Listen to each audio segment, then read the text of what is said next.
सातारा इथं आज 99व्या अखिल भारतीय मराठी साहित्य संमेलनाचं ज्येष्ठ लेखिका डॉक्टर मृदुला गर्ग यांच्या हस्ते उद्घाटन झालं। संमेलनाध्यक्ष विश्वास पाटील, मावळते अध्यक्ष डॉक्टर तारा भवाळकर, मुख्यमंत्री देवेंद्र फडणवीस, मराठी भाषा मंत्री उदय सामंत, स्वागताध्यक्ष सार्वजनिक बांधकाम मंत्री शिवेंद्रराजे भोसले, खासदार उदयनराजे भोसले यांच्यासह इतर मान्यवर यावेळी उपस्थित होते। यावेळी एका विशेष स्मरणिकेचं देखील प्रकाशन करण्यात आलं। मराठी आणि हिंदी साहित्य विश्वात अनेक गोष्टींमध्ये साम्य आहे आणि अतिशय समृद्ध साहित्याची निर्मिती या दोन्ही भाषांमधून झाली आहे।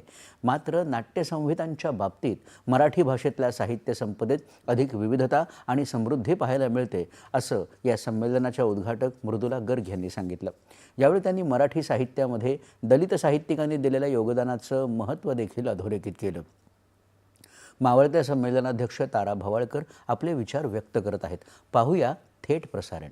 मी मुद्दाम पहिला वनवास म्हणते, कारण त्यावेळेस ते दोघं बरोबर होते। तेव्हा प्रभू रामचंद्र आणि सीतामाई यांचा पहिला वनवास ज्या नाशिकच्या तपोवनामध्ये व्यतीत झाला आणि लोकपरंपरेतल्या बायकांनीही त्याचं वर्णन केलेलं आहे की श्रीरामचंद्रांना ते तपोवन का आवडलं, कसं आवडलं, फार काही मी त्याच्यात शिरत नाही, कारण मी त्यात शिरले की फारच गोंधळ होतो, मला थांबवत नाही। पण एक ओवी बायकांची सांगावीशी वाटते। रामचंद्र आले तिथे आणि सीतामाईला म्हणाले, राम म्हणे सीता नाशिक चांगलं, राम म्हणे सीता नाशिक चांगलं, गोदावरी काठी मन दोघांचं रंगलं। तेव्हा त्या दोघांचं मन तिथे रंगलेलं होतं आणि असं ते तपोवन जे आम्ही लहानपणापासून अनुभवत आलो त्याच्यावर अक्षरशः कुऱ्हाड पडते आहे असं वातावरण निर्माण होतं।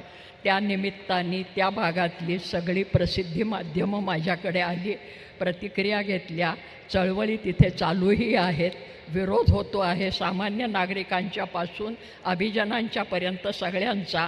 कारण शेवटी प्रकृती टिकली तर आपण प्रकृतीचा भाग असलेली माणसं टिकणार आहोत। आणि म्हणून पर्यावरण वगैरे असले शब्द मी वापरत नाही, ती प्रकृती आहे।